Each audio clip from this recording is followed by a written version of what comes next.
phrase, the kingdom of God, doesn't really appear in the Old Testament. But the concept of God's reign is everywhere in the Old Testament. That phrase, the Lord reigns, of course, is repeated throughout the Psalms. But this concept really starts from the very beginning of the Bible, where God creates Adam and Eve as his image bearers. And this notion of bearing the image of the king is a concept that's very important in the ancient Near East, as kings would want to let people know who was in charge by reproducing their image and putting their statues all around their territory, their kingdom.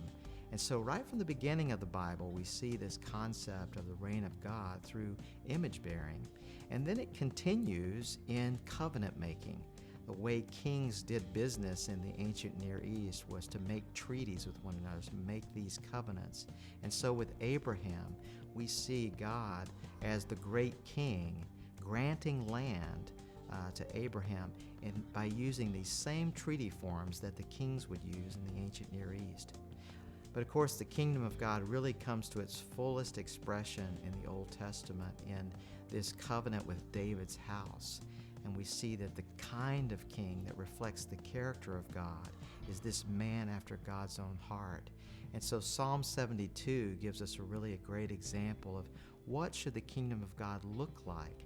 And so when dignitaries come to visit Jerusalem, to visit Solomon, they see that the poor are defended, that there's righteousness, that there's justice, that there's mercy, that there's economic flourishing, that the way a king is to do business in terms of reflecting God's character is the way it's conducted under David's household.